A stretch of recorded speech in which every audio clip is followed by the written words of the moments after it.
Christmas morning had always meant something different to me: quiet, reflection, a moment to pause the rush of the world. But that year, it felt more like a production, a poorly scripted play performed in my own living room. The fire crackled in the hearth, casting a warm amber glow across the carefully decorated space Mira had insisted we holiday-proof. Every garland, every snow-dusted candle had been chosen with meticulous intent, as if aesthetics could overwrite the rot festering beneath the surface. I sat beside her on the plush cream love seat, pretending the cushion between us wasn't weighted with the ghosts of everything we hadn't said in months. Her family had descended on us early, like a seasonal storm. Iris, Myra's mother, filled every inch of air with sharp-tongued commentary about the drapes, the roast, the way I tied my tie. Gerald, her father, held a glass of scotch like a scepter, smirking at me like he'd won something I wasn't aware we were competing for. Talia and Zara floated around like they owned the place, dropping gifts and snide remarks with the same effortless entitlement. They'd never really seen me as family, only as the man who carried bags, fetched coats, and stayed conveniently quiet. But I wasn't quiet anymore. Not inside. Not in the way that mattered. I had spent months watching, listening, preparing. And today, on the day they thought they were burying me beneath the weight of their collective smugness, I was going to give them a memory they'd never forget. They just didn't know it yet. "Merry Christmas," Mira said, her voice syrupy sweet as she handed me a red envelope. Her nails were painted crimson, a match to her lipstick, both of which drew eyes away from the coldness in her gaze. Her smile stretched just wide enough to look convincing to the camera one of her cousins was holding up, recording the moment for posterity. The room buzzed with champagne bubbles and carefully choreographed laughter. It was all noise. Meaningless, polished noise. I took the envelope with steady hands. I already knew what was inside. Knew because I'd seen the draft on our shared printer tray 2 weeks ago before she'd quickly pulled it away and claimed it was just a contract for a friend. I hadn't said anything then. Just nodded. Smiled. Memorized the watermark. When she slid it into my palm this time, there was no hesitation in her movements. That alone confirmed what I'd known for weeks. She wanted to humiliate me. Publicly. With flair. I peeled the flap open slowly, letting the crimson paper fall away like shed skin. Inside were several sheets, legal language, courthouse stamps, her signature neatly inked in blue. Divorce papers. Served not by a stranger in a quiet office, but by the woman I'd built a life with, surrounded by the people who had always rooted for our end. The moment I held them up and let my eyes scan the header, the room erupted. Cheers. Full-blown clapping. Like I had just been awarded some ironic participation trophy. Gerald raised his glass in a mock toast. Talia leaned into Myra's shoulder, laughing into her curls. Zara snapped a photo, yes, a photo, while Iris actually dabbed the corner of her eye with a tissue, not out of sorrow, but the kind of theatrical satisfaction that people reserve for movie endings. I didn't say a word. I didn't flinch. That was the part that caught them off guard. They expected me to explode, to break, to stammer. Mira had probably rehearsed that scenario in her mind 100 times, me sputtering, her victorious, her family circling her like protective lions. But instead, I sat perfectly still. I looked at the papers, then looked at her, my gaze steady, unshaken. She seemed confused by my stillness, her smile faltering just a fraction, enough for me to see it. That first crack. She leaned in just a touch, voice lower this time, probably for dramatic effect. "You always hated surprises, didn't you, Jonah?" I gave her a small smile, the kind that doesn't reach the eyes, the kind that says I see you and I'm not playing your game anymore. I didn't speak yet. I let the silence linger. Let it stretch just long enough to become uncomfortable. That's the thing about people like Mira. They thrive on spectacle. But silence? That unsettles them. Cousins shifted in their seats. The camera phone lowered slightly. Even Gerald's chuckle softened to a confused throat clear. They had no idea what I had been preparing. No idea what kind of man I'd become when pushed far enough. For the longest time, I had thought being good meant being accommodating. That a man should protect peace, even at his own expense. But peace without dignity? That's just surrender. And I'd surrendered too long. I folded the papers neatly and slid them back into the envelope. I looked around the room, slowly meeting the eyes of each person who had clapped when I was handed that red envelope like it was a trophy. I wanted them to remember this moment, not because they had won, but because they were about to lose something much greater. "Thank you," I said finally, my voice even and clear. "It's thoughtful." Mira tilted her head. "You're taking this. Well." I leaned back and rested my arm behind her shoulders, my voice dropping low enough that only she could hear me. You should have asked yourself why. For a moment, just a flicker, I saw it, the doubt, the flicker of confusion behind her eyes. She didn't know what I meant yet, but she would. They all would. I glanced at the tree, its lights blinking softly like a countdown. Everything was wrapped perfectly, or so they thought. But there was still one box left under the tree, white with gold trim, small and heavy, tucked beneath the lowest branch, hidden just enough to be overlooked. It wasn't jewelry. It wasn't forgiveness. It was the truth, neatly tied in a bow. And I couldn't wait to watch her unwrap it. Gerald raised his glass like he was christening a yacht. To new beginnings, he announced, scotch sloshing slightly over the rim. His voice boomed, thick with satisfaction and arrogance, the way only men who've never truly been challenged tend to sound. Around the room, laughter erupted again, this time more confident, more unrestrained. They thought the curtain had fallen, that the scene had ended with my silent defeat. Talia clinked her mimosa against Myra's flute, leaning in with a wink that reeked of conspiracy. Zara pulled her phone back up and recorded with glee, angling the lens to capture my face, probably hoping to freeze a moment of shock or devastation. I didn't give her one. I didn't move. The bubbles in my champagne glass kept rising undisturbed. My fingers stayed wrapped around the stem, cool and steady. I just watched them. Let them bask. Let them indulge in their performance. Mira leaned slightly toward me, her body language relaxed, her expression smug in that way she only wore when she believed she was 10 steps ahead. You always hated surprises, didn't you, Jonah? She said lightly, her tone playfully cruel, rehearsed like the final punchline of a sitcom. The room chuckled in agreement, as if we were all in on the joke. But I wasn't laughing. Not because I was angry. Not because I was broken. But because I was certain. I knew exactly what this was. A group execution. Public humiliation. They wanted a scene, a meltdown, an outburst, something they could point to and say, see? That's why she left him. But I didn't give them one. Because I'm not the kind of man who makes scenes. I make plans.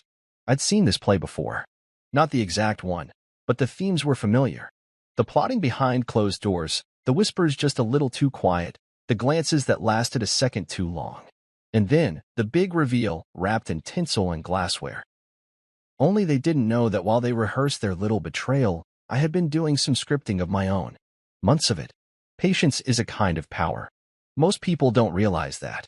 They confuse stillness for weakness. But pressure builds in silence. And when it finally breaks through, it does so with purpose. So I lifted my glass. Not to toast, but to observe. My reflection stared back from the champagne surface. A man in a clean white shirt, charcoal sweater, groomed beard. Calm. Unbothered. Because I had already made peace with what was happening. They thought this was the climax, the high note. They didn't know they were still in the first act. I took a slow sip and turned toward Gerald, the self-appointed king of the moment. That's quite a speech, I said evenly. You ever consider theater? He chuckled, assuming I was being facetious. No need. Life's more entertaining. Talia giggled and Mira chimed in. Come on, Jonah, don't be such a buzzkill. Let's not make this awkward. The irony in her voice practically dripped off her tongue, like she believed she was being merciful, granting me some dignified exit in exchange for my silence. I looked at her long and hard, letting the weight of my gaze rest on her until she started to shift in her seat. You're right, I said finally. Let's not make this awkward. Mira blinked, just once. Subtle, but it was the first sign she realized something wasn't adding up. You know, I continued, letting my voice warm just a little. Christmas is all about giving. Generosity. Surprises. I turned back to the fireplace and nodded slightly, where the camera from earlier still blinked, still rolling. And I've always believed that what you give says a lot about who you are. God, here we go, Zara muttered from across the room. Let him talk, Gerald said, not out of kindness, but out of amusement. He still thought I was spiraling. Let the man talk, he's finally cracking.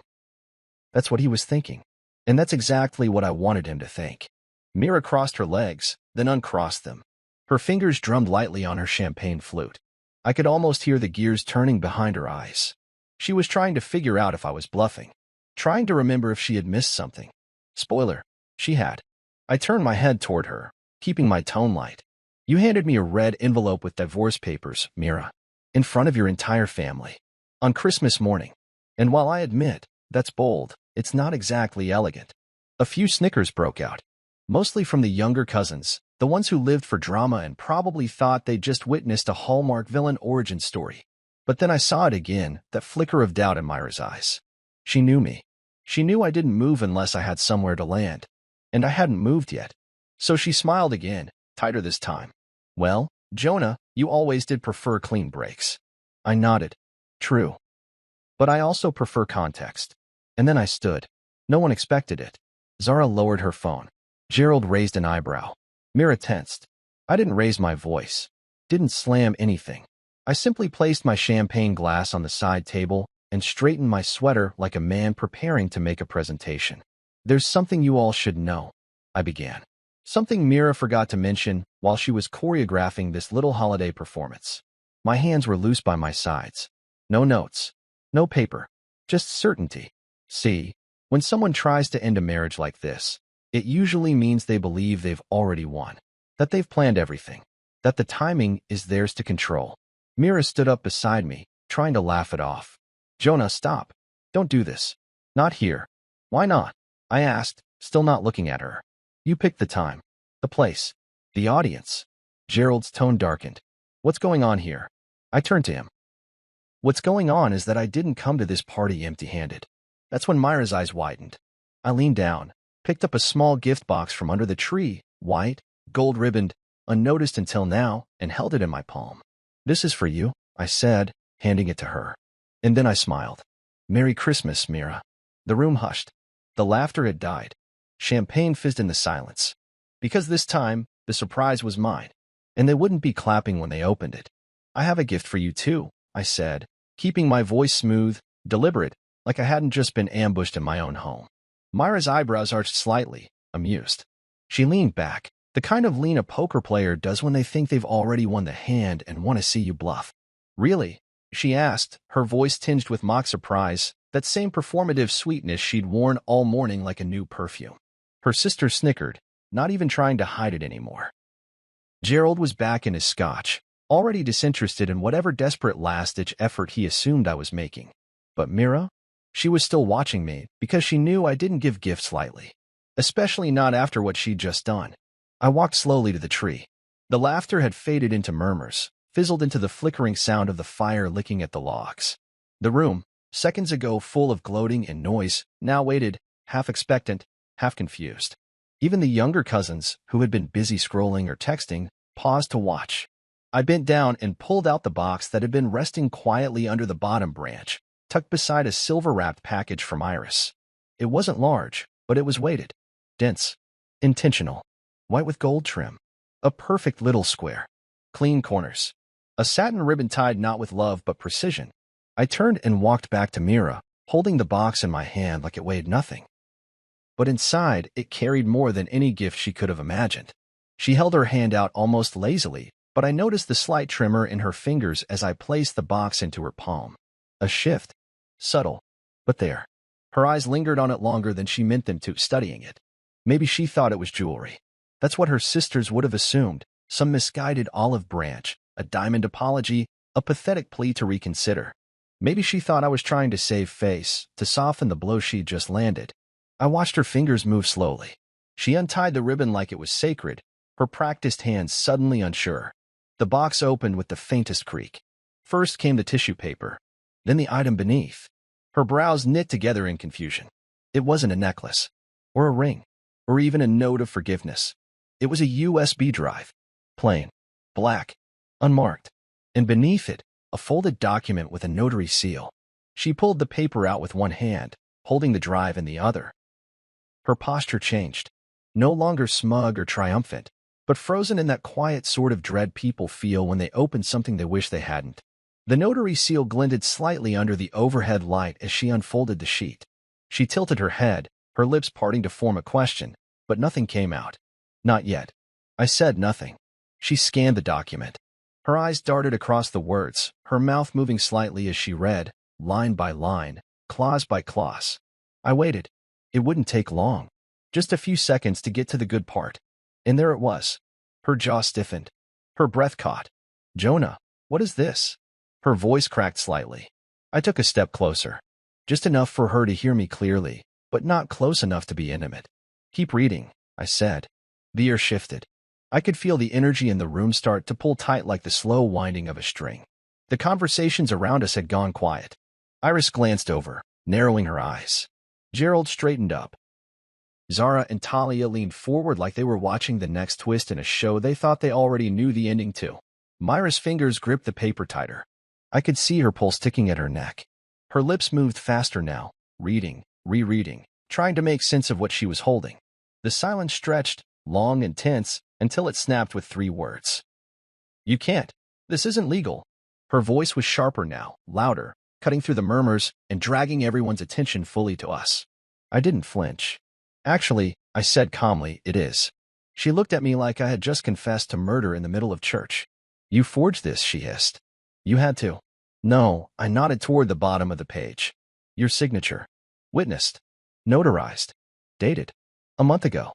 Her hand trembled slightly as she looked down again. "I never signed this." "You did," I said. "You were just in too much of a rush to read what you were signing."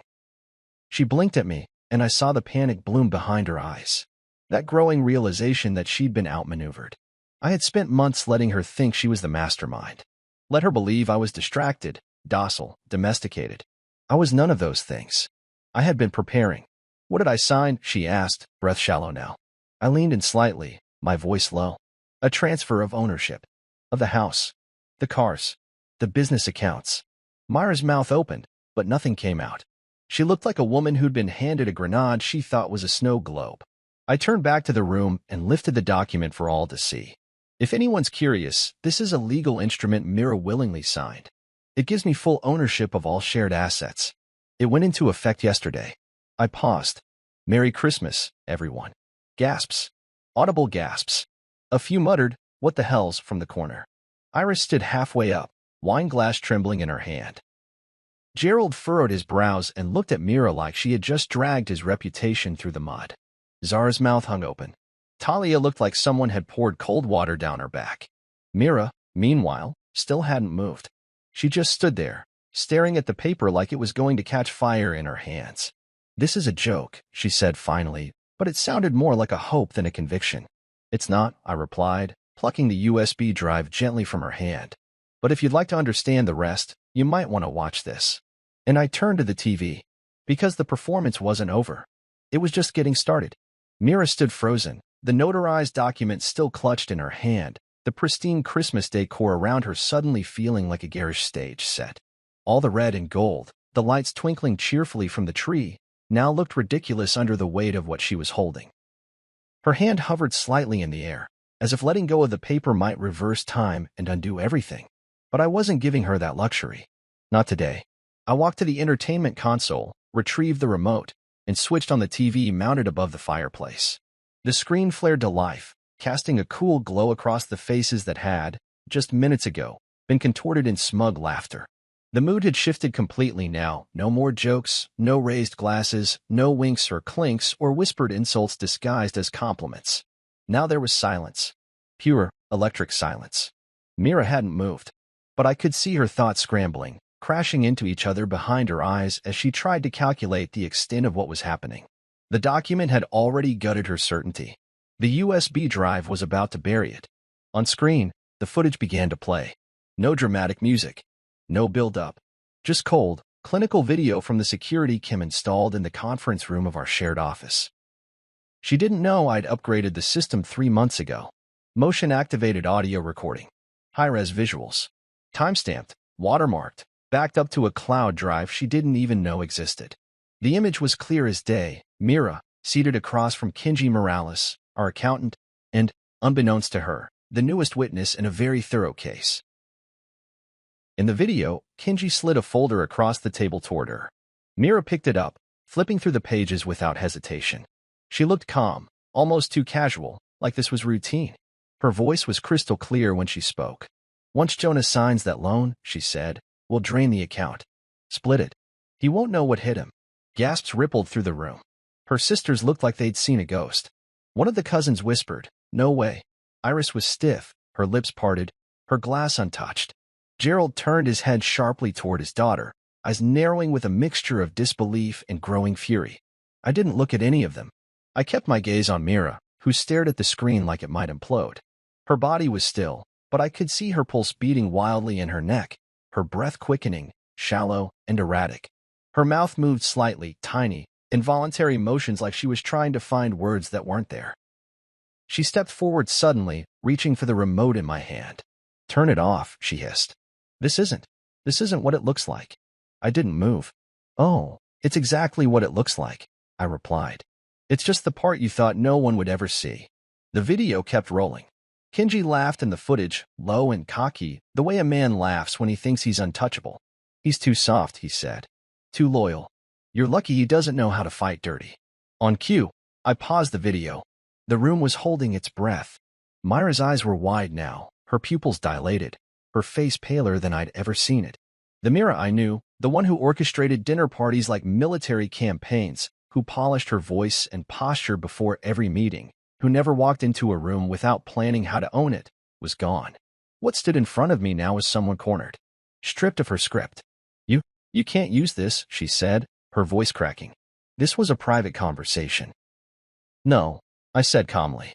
"This was a business meeting, in our shared space. Recorded legally, stored securely. And Kenji already signed the release." Her face twisted at his name. "You talked to him?" I nodded once. "Weeks ago. He didn't take much convincing. Turns out, he had a lot more to lose than I did. Tax fraud, embezzlement, forged ledgers. He rolled on you so fast, Mira, I almost felt bad." The lie slipped from my lips without remorse. Kenji hadn't folded easily. It took pressure, evidence, and the threat of losing his license. But the effect was the same. He turned, and he gave me everything I needed. Myra's hand went at her mouth, her nails digging into her lower lip. Her voice had dropped to a whisper. "You planned this." "Carefully," I said, "while you were planning your exit." Zara finally found her voice. "Wait, are you saying all of this, what she signed, was real? She gave you everything?" "She didn't even read it," I said. "She thought she was signing paperwork to clear me for a business loan. Kenji forged the front page. I replaced it with the real transfer. And she signed it in front of a notary." Gerald exploded.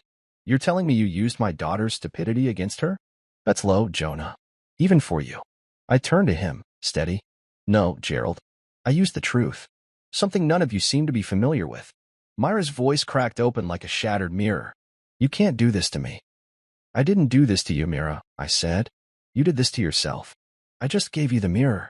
She tried to steady herself, squaring her shoulders, but the shaking in her hands gave her away.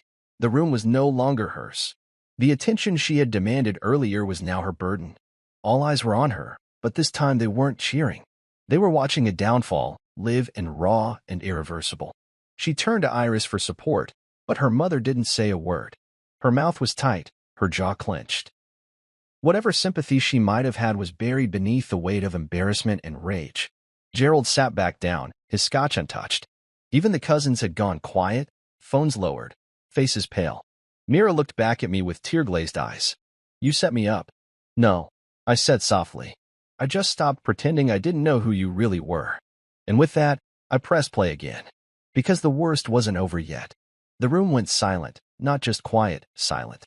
The kind of silence that vibrates in your chest like an aftershock. Myra's face was pale, and her hands had dropped to her sides, the folded document limp in one and her expression frozen in a half scowl, half confusion. It was the silence of a spell breaking, of performance crashing against reality. Her family didn't know what to do with it. They'd never seen her like this. And they'd sure as hell never seen me like this. Her father's voice came first, sharp and barked. "What's going on?" I turned to face them, no longer trying to hide anything, not my voice, not my stare, not the truth that had been coiling beneath my skin for months. I stepped into the middle of the living room, right between the Christmas tree and the coffee table still cluttered with gift wrap and half-empty flutes. Mira stood off to the side, visibly shrinking by the second. I didn't rush. I let the pause drag. Because now it was my show, and they were finally my audience. "It's a transfer of ownership," I said. My voice didn't rise. It didn't need to. The calm made it heavier, more believable. "As of yesterday, this house, the vehicles, and our shared business accounts are now solely under my name." Zara scoffed. "You're lying." "No. I'm prepared," I corrected. Iris gasped, but it was a quiet sound, like someone choking on a realization they didn't want to accept. Gerald sat forward, elbows on knees, hands clasped like a man trying to hold the last strands of order in his family. Mira looked like she wanted to scream again, but she couldn't find the air. She kept blinking, like that would change the words I'd just spoken. I turned slightly toward her. You signed it, Mira. You trusted Kenji to bury the fine print. He didn't. Gerald's face turned red, veins pulsing along his temple. That's ridiculous. You expect us to believe she just handed it all over like a fool? I nodded to the TV. Look at the video, I said. I didn't shout. Didn't gloat. Just pressed play again. The screen flickered, shifting from the previous footage to a new clip. Timestamped, dated, clean as evidence gets. This one was audio forward, tighter on the angle. It captured Mira and Kenji seated across from each other again, this time with a contract between them and a pen in her hand. Her voice was unmistakable. You're sure this will look like loan paperwork? Kenji's reply came without hesitation. Absolutely. He won't read it. He never does. That stung, even now. She hadn't just cheated me. She'd undervalued me. Thought I was stupid, passive, predictable. And she wasn't alone. The look on her father's face morphed from fury to something I hadn't seen from him before, disgust. Not at me. At her. You forged his name? He asked. No, I said before she could speak. She didn't need to. She used her own. She signed everything. All I had to do was swap the first page with the real contract. The rest of it, the legalese, the witnesses, the dates were already there. I looked at Mira now, and for the first time in years, I wasn't afraid of what I'd see. You let your ambition blind you to the obvious. You were so sure I wasn't paying attention. Her face cracked, just for a second. A tremble in her jaw, her lips pressed too tightly together. Her eyes shimmered, but no tears fell. She wasn't crying because she was hurt. She was unraveling because she'd lost control. This was a woman who operated best when she was orchestrating.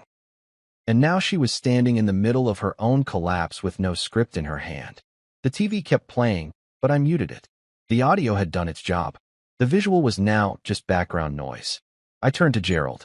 You wanted to know what's going on? Your daughter conspired to gut our business, siphon joint funds, and walk away with a smile while I stood here with a red envelope and a broken marriage. You should have come to me, he muttered. I raised an eyebrow. So you could applaud her more discreetly? He said nothing. I moved my eyes across the room. Iris wouldn't meet my gaze. Zara looked like she wanted to bolt. Talia was shaking her head in disbelief. I didn't bring this forward to destroy anyone, I said.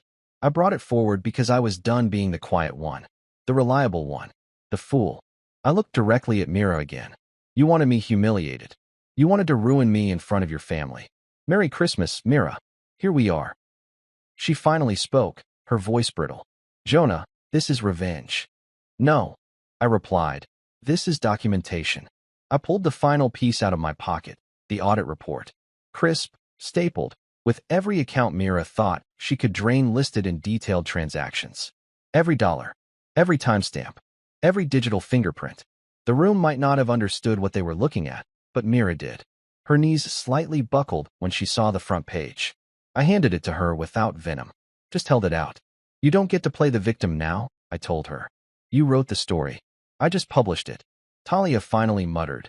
This is insane. No, I said. This is clarity. You've all looked at me like I was just furniture in this house. Like I was lucky to orbit Myra's world. But I was the one building the foundation while you all watched your reflections in the windows. A long pause. Then Gerald stood and walked toward the door without a word. Iris followed him like a wind-up toy. No eye contact. No defense. They just left. One by one. The cousins made excuses, gathered coats, and disappeared. No one asked for the rest of the video. No one dared.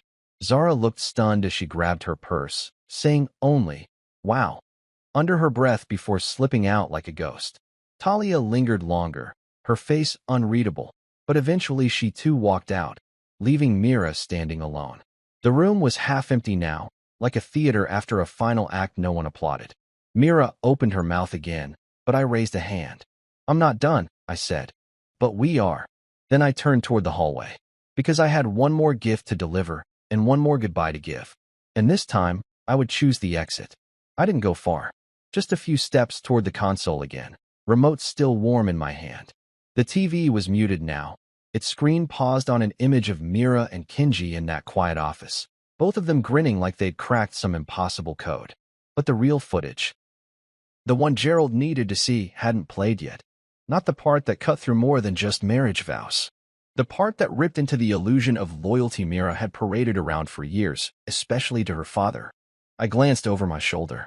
Gerald had paused by the door, one hand on the knob, but something had rooted him there. Maybe it was pride. Maybe curiosity. Or maybe it was the dawning realization that his daughter had orchestrated this deception in the name of ambition and self-preservation, not love. Whatever it was, I welcomed it. Wait, I said, turning the volume back on. You might want to see this next part, Gerald.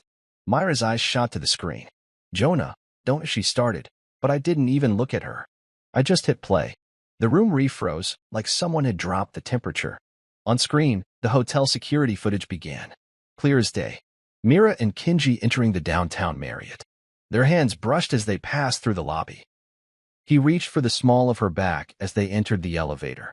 Nothing explicit. Nothing that could be explained away, either. The timestamp showed it all. Midday meetings, overnight stays, checkouts in the morning while I was managing our business operations, while I was signing off on payroll and project timelines, while I was building what they planned to steal. I didn't speak. I didn't have to. Gerald's expression did the work for me. His lips parted, then closed, then parted again like he was trying to catch the right emotion before it slipped out. The rest of the room was still, stunned into full awareness. Mira had backed herself into the edge of the fireplace, gripping the mantle like it was the only thing keeping her upright. Her face had gone a strange shade, gray at the edges, drained of the fire that once animated her expressions. The video played on. Kenji and Mira walking down the hallway of the hotel, laughing, relaxed, their hands locked together now like they were on vacation. Then the image shifted, night vision inside the hallway, them exiting the room the next morning.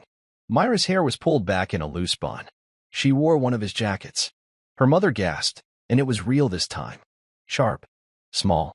Her hand flew to her mouth, fingers trembling. Iris's pearls, those precious things she wore to every event, jiggled as her chest rose and fell with stunned breaths. Oh my God, she whispered. Gerald didn't move. I muted the TV again. Then I turned to Mira, slowly, as if I had all the time in the world. You wanted a performance, I said, voice steady. You made me the villain before I even knew there was a script. You painted me out as unambitious, slow, boring. But I wasn't the one sneaking into hotels while lying to everyone's face. She was trembling now, visibly, like every nerve in her body had decided to betray her at once. Gerald took a step forward. You embarrassed this family, he said, and his voice was low but full of venom, the kind he usually saved for me. In front of everyone. In front of clients. Friends. You used our business to fund your affair. Mira opened her mouth, but no sound came out. Just a shuddered breath. I trusted you. Gerald continued, voice rising now. I defended you. Against him. Against anyone who doubted your loyalty. And this, he pointed at the paused screen. This is what you were doing with our accounts. I let the words hang. Let the accusation linger without defense. I wanted her to understand the fullness of it, the totality. This wasn't just a marriage imploding. This was a legacy, a business, a name she had pulled through the gutter.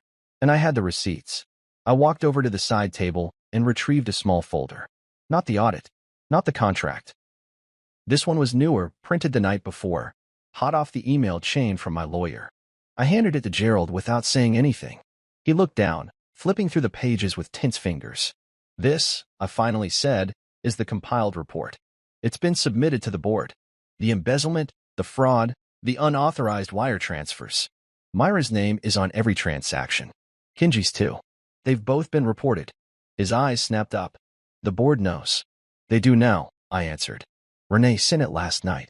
The vote to remove Mira as partner is scheduled for next week, but I've already got the majority. I turned to Mira. You said I never knew how to fight dirty. You were wrong. I just prefer not to. But when the gloves come off, I stepped closer, lowering my voice just enough that only she could hear. I don't swing to Bruce. I swing to end it. She flinched. Her father's voice cut in again, quieter now, but more lethal. You're out. You hear me? Done. Dada. Mira finally croaked, her voice weak, but Gerald cut her off with a raised hand. No, he snapped. You used your position, our money, our trust, to fund your betrayal. You think I care about your divorce? You've compromised everything. The room stayed painfully quiet for another beat. The only sound was the faint whir of the heater kicking in and the soft tick of the wall clock. And then I broke the moment. I turned to Zara, who had been lurking by the doorway, probably trying to find an angle to slip out unnoticed. "By the way," I said, calm as ever, "the car you're driving? The Lexus? It's registered in my name." Her eyes widened, offended and confused. "Excuse me. You used my card to put down the deposit. Mira authorized it without consulting me. I transferred ownership back yesterday. The keys won't start it anymore without reprogramming."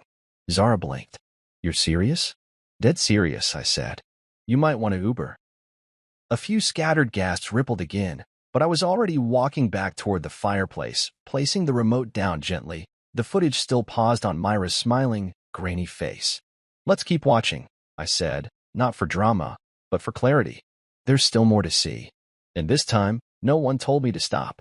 The silence that followed my last sentence wasn't hollow, it was loaded. Like everyone in that room had stepped onto ice they never realized was cracking beneath their feet. The TV screen still glowed with the paused image of Mira and Kenji, her lips parted in a laugh, his hand resting on the small of her back. A still shot, but it screamed louder than anything said that morning. Gerald hadn't moved from the spot where I'd handed him the report. Iris sat perched on the armrest like a bird too stunned to fly. Zara was by the door, clutching her purse like it was a flotation device on a sinking ship. And Mira was silent. Finally, I pressed play. The next video rolled. A new angle, this time from the parking garage below the hotel. Their car pulling in. Mira leaning over to kiss Kenji before stepping out, her hair tied up, sunglasses sliding down her nose as she adjusted her coat. The same coat I'd bought her last winter, the one she claimed was too plain to wear in public. She'd worn it for him. That detail, that small betrayal, hit deeper than I expected. Not because of the coat itself, but because of what it represented. Every compromise, every quiet humiliation I'd swallowed thinking it kept the peace. The video skipped forward, hotel elevator footage again. Kenji had his hand on the back of her neck now. Mira leaned in, whispering something just before the doors closed. I didn't need audio to know what kind of words they were. I'd lived long enough with Myra's performances to read her body like a script. Her flirtation was subtle, calculated, always dressed up in power. Behind me, I heard Iris whisper, "Oh my God." It wasn't loud. But in the stillness of that room, it may as well have been screamed. Zara muttered, "This is insane," as though the footage might rewrite itself if she objected hard enough. And then, Gerald, his voice, low but sharp, like gravel under a boot. "You embarrassed this family." The words landed hard. Mira looked up, eyes bloodshot now, her mouth working but no sound coming out. The last 30 minutes had peeled back every layer she had so carefully built for years. Her polish, her poise, her control. Gone. What was left now was just a woman standing in the wreckage of her own making, watching people who once adored her slowly step back. "Shut it off," Mira shouted suddenly, stepping forward as if she could grab the screen and tear it from the wall. I didn't move. I looked her in the eye and said, calmly, "You made the movie, Mira. I'm just screening it." She stopped short, breathing hard, jaw clenched. The facade had cracked completely now. Her hands were balled into fists. Her face was blotchy, streaked with the kind of panic that couldn't be camouflaged with charm or a carefully placed laugh. This wasn't some boardroom disagreement she could win with confidence. This was exposure, full and irreversible. I walked over to the coffee table and picked up a second envelope. Cream-colored, sealed in gold. I held it out to her. She hesitated. Then, with trembling fingers, she picked it up and broke the seal. She unfolded the contents slowly. Her eyes scanned the document, left to right, back again, and then lower. Her breath hitched when she reached the signature page. Her entire face dropped. "It's the finalized countersuit," I said before she could ask. "Filed 2 days ago. Grounds: adultery, fraud, breach of fiduciary trust." Myra's lips parted, but she said nothing. The document trembled in her hands now. This will ruin me." "No," I said. "This will define you." "The ruin part? That was all you." Gerald stood behind her, his face unreadable now, somewhere between rage and shame. He didn't speak, didn't defend her, just stared at the document like it confirmed everything he'd been trying not to believe. "I built this business with you," she said, her voice breaking. "I helped you. And then you tried to gut it behind my back," I replied. "You weaponized trust. You saw my silence as weakness." You thought I was too slow, too passive, too forgiving to fight back. You were wrong. She took a shaky breath and looked at me like she was seeing me for the first time. You planned all this. I nodded. Every piece. Her voice rose. So this was revenge? No, I said again, firmer this time. This was accountability. And then, softly, Merry Christmas. The phrase didn't land like hers had earlier that morning. Hers was laced with sarcasm, with cruelty and performance. Mine was clean, surgical, honest. A final note to close the curtain. Zara, still near the door, finally broke the silence with a scoff. You're both insane, she muttered, before storming out with the kind of urgency reserved for people who know they're next if they stay too long. Iris followed, mumbling something about needing air. Gerald hesitated, then stepped forward toward me, not Mira. His eyes locked on mine, cold and appraising. You're not the man I thought you were, he said. I know, I replied. That's how this all happened. He nodded once, then walked out without looking at his daughter. The door closed behind them. For the first time since that morning, Mira and I were alone. No applause. No witnesses. Just the two of us, surrounded by the wreckage of her well-orchestrated betrayal and my perfectly executed rebuttal. She sank into the chair behind her, still clutching the envelope, looking down at it like maybe it would vanish if she stared long enough. I didn't feel joy. I didn't feel triumph. I felt free. Because this wasn't vengeance. It was survival with a backbone. Strategy forged in silence. A reckoning dressed in wrapping paper and truth.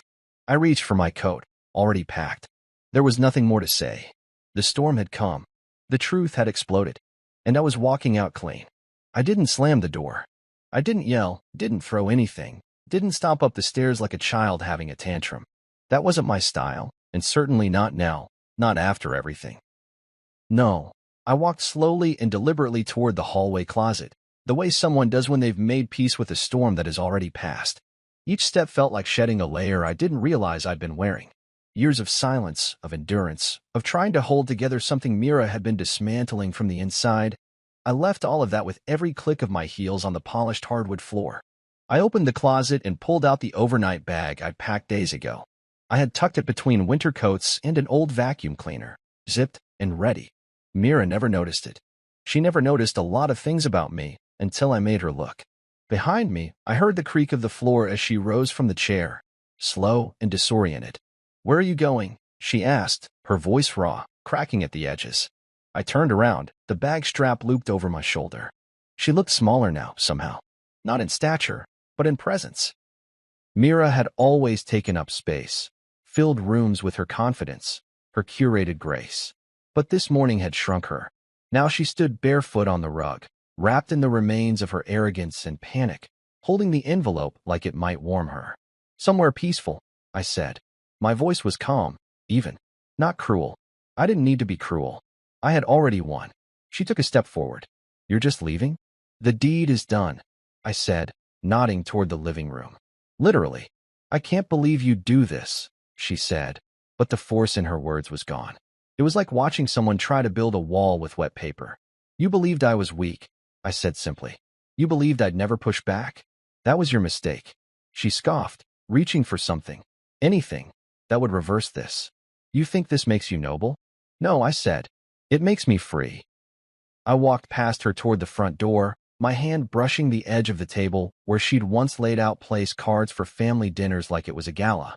Everything in this house had always been about performance. Hosting. Appearing perfect.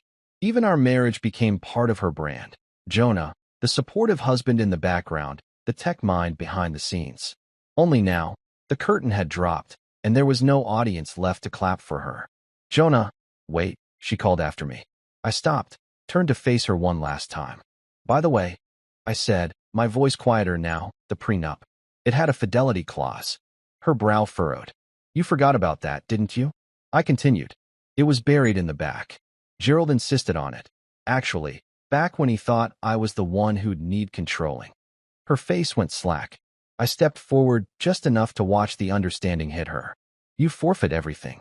The house, the accounts, even your stake in the company. All void. You don't walk away with $1. Her lips parted like she wanted to scream, but the words wouldn't come. I didn't write the clause, I said, but I honored it. You didn't. She looked like she might collapse. You tricked me. No, I said, firm now. You tricked yourself. I just watched. Her voice hitched again, but I didn't care. Not anymore. I had cared for years, cared through every dinner where she cut me off mid-sentence, every event where she introduced me as the guy who keeps my apps working, every cold night she came home late with excuses that always sounded rehearsed. I had cared when it mattered. But love without respect dies in silence. And mine had died long before today. I opened the door. Outside, the morning was bright, crisp, that winter kind of clean. The frost on the driveway sparkled like a warning and a blessing. I stepped out and let the cold hit my skin. It didn't hurt. It revived. Behind me, she screamed. Finally. It came from somewhere deep in her chest, a sound of unraveling. Rage and regret mixed in one broken wail. I didn't turn around. That scream wasn't mine to answer anymore. I walked to my car, slid the bag into the passenger seat, and started the engine. The driveway looked different now. This house, once a monument to everything I thought I was building with her, now looked like someone else's stage. A prop. A trap. And I was done playing a part. As I pulled out, I saw the curtain shift. A silhouette in the window mirror, watching me leave. Still clutching the envelope. Still stunned. I didn't wave. I didn't nod. I didn't offer any last-minute word to soften the blow. There was nothing left to say. What was the phrase she used earlier? Oh, right. Merry Christmas. Mine came wrapped in exit clauses and notarized signatures. And this time, I was the one giving the surprise. The city stretched ahead, traffic light, roads clear. My phone buzzed once, my lawyer, no doubt, confirming receipt. I ignored it for now. I didn't need to hear anything else. My part in this story was done. The performance was over. The lights were out. All that was left was peace. I didn't drive far. I didn't need to. Just far enough to feel the air change, to feel my chest expand without the weight of pretending. A cabin waited for me about an hour out, quiet, surrounded by trees, untouched by Myra's fingerprints or her family's opinions. It was already stocked with groceries, firewood, and silence. I would sleep there tonight. I would wake up tomorrow and not hear her voice in my head. I would not wait for the next betrayal. I would sit with the truth I finally spoke and let it echo through the space she never thought I'd claim as my own. I was done being the husband in the shadows. Now, I was just a man who walked away on his own terms. And peace? Peace never screamed. Peace didn't throw tantrums or clap in unison. Peace just was. And it looked damn good from the rearview mirror. The cabin was exactly as I'd left it, modest, quiet, surrounded by towering firs and the hush of wind passing through bare winter branches. There was a dusting of snow on the roof, clean and untouched, like the whole place had been holding its breath, waiting for me to return. I parked the car, stepped out, and stood for a moment with the engine ticking behind me.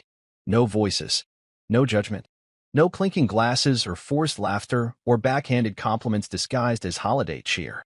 Just stillness, honest and cold and welcome. I carried the overnight bag inside, shutting the door behind me with a soft click. The air inside was cool but not freezing, the kind of chill that welcomed fire. I lit the hearth first, the sound of the flame catching on dry kindling soothing in its simplicity. No politics here. No lies. Just fire doing what it was meant to do. My phone buzzed on the kitchen counter. I let it ring the first time. I knew who it was. Renee Dabbery, my attorney, didn't usually call unless something needed to be said. By the second buzz, I picked up. Jonah, she said without preamble. Her tone clipped but pleased. Everything went perfectly. I leaned against the edge of the counter. I know, I said. I saw it play out. You expected fireworks, but that was a demolition, she said. She didn't even try to deny the footage. There's no denying what's already lit, I replied, watching the fire spread across the logs. Renee chuckled. Your accounts are secure. The ownership transfer's held up. And we've already submitted Kenji's name to the board with supporting evidence. The audit will do the rest.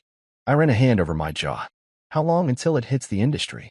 By tomorrow morning, most of the tech sector in the city will know Mira Thorne is out at her own company. Correction, I said. My company. She hummed in agreement. There's one more thing. I raised an eyebrow even though she couldn't see it. Yeah, Kenji Morales was arrested this morning. That made me straighten. Seriously. Tax fraud, she confirmed. Turns out our accountant had been doctoring more than just her company's books. He's been skimming from at least 3 other firms. Someone else flagged him. You just beat them to the fire with your complaint. I couldn't help it. I smiled. Not a big one. Just enough to feel it. A small, earned expression. The kind that feels like closure. Turns out betrayal isn't deductible, I said. She laughed. You're colder than I thought, Wells. Not cold, I said. Just clear. We ended the call shortly after. No small talk. No reassurances. Renee didn't do fluff, and I appreciated her for that. She was the kind of person who handled facts, who moved quietly but efficiently. And now, she had helped me reset the scales. I walked into the living room and dropped onto the old leather couch, my body sinking into it like it was built to hold men unraveling from battles no one else could see. The fire warmed the space gradually, casting flickers of gold across the floorboards. I kicked off my shoes, leaned my head back, and stared at the wooden beams above. Mira had been many things. Brilliant, beautiful, ambitious to a fault. But somewhere along the way, she'd lost sight of the difference between building something and simply using someone else's foundation to climb higher. She didn't just cheat on me. She tried to erase me. Tried to cut my signature off the life I helped build so she could paste hers over it like I'd never mattered. But she forgot the first rule of any game built on illusion. The house always wins. And I was the house. I had paid the bills. I had written the code. I had signed every dotted line that got us those contracts in the first place. I had stayed up nights solving problems while she smiled for cameras and delivered keynote speeches at conferences we only got invited to because of our system's efficiency, my system. I was the ghostwriter of her spotlight. But ghosts can haunt when provoked. I pulled out my laptop, opened the lid, and tapped into the secure drive. There was still cleanup to do. Clients to notify. Partners to inform. I wasn't going to burn everything down. This wasn't scorched earth. This was pruning. Careful and necessary. I would rebuild the company with a sharper edge.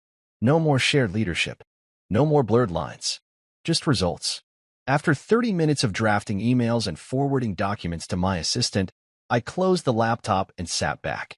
The fire had consumed most of the first log. I added another, listening to the quiet crackle and pop, feeling it push back the cold air inch by inch. My phone buzzed again, but this time, I ignored it. No part of me needed to hear Myra's voice. Not tonight. Maybe not ever again. She'd try to spin the story, I knew that. She'd call friends, tell them I ambushed her, painted her into a corner. But the footage didn't lie. The signatures were hers. The timing was hers. I simply accelerated the ending she'd already set in motion. I walked to the kitchen, poured myself a drink, bourbon, neat, and stood by the window. Outside, the snow was beginning to fall again. Light, delicate flakes catching the moonlight. It was so still, so opposite of what I'd left behind just hours earlier. No echo of raised voices. No shattered illusions or scathing glares. Just wind and snow and the kind of silence that doesn't ask anything of you. I lifted the glass in a quiet toast. To no one. No revenge. No audience. Just a man and the truth. I had always been the quiet one. The one who didn't fight back because he thought love meant swallowing pride. But what I learned was that peace isn't something you wait to be handed. It's something you build. Deliberately, unapologetically. And when someone threatens it, you protect it. Even if that means walking away from everything you once thought was home. I took a slow sip, let the burn settle in my chest, and finally allowed myself to smile.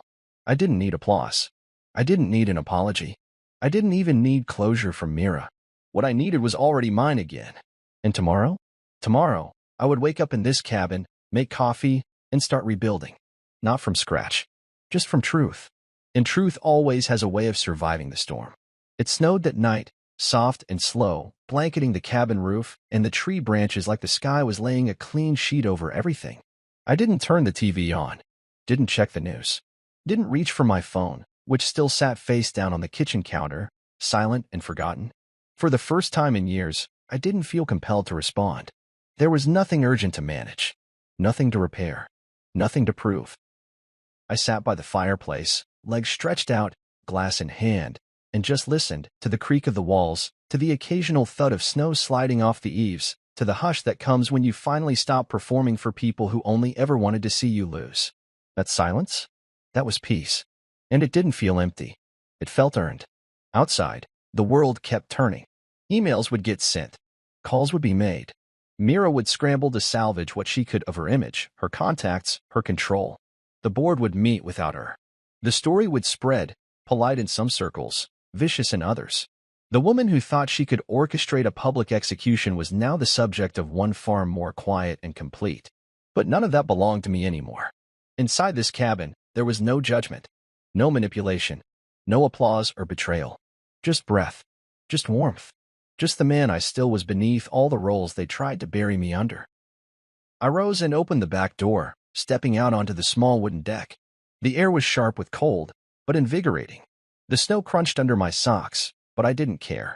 Above me, the sky was wide open, no city glow, no noise, just a stretch of stars watching over everything. I took a deep breath, letting the cold fill my lungs, then slowly let it go. I thought about Mira not with anger now, but with clarity. She didn't destroy me. She simply revealed herself. And I responded, not with rage, but with strategy. That's the part no one sees. The quiet men. The steady ones. We don't shout when we're hurt. We study. We learn. And then we act with precision. She gave me divorce papers. I gave her consequences. There's a difference between pain and justice. What I'd done wasn't vengeance. It was redefinition. I had rewritten the script she tried to hand me and turned the final page before she even realized the chapter was ending. And now, there was no one left to interrupt me. No one else's voice climbing over mine. I was alone, yes, but not lonely. That was the difference. I stepped back inside, rubbed my hands near the fire, and smiled to myself.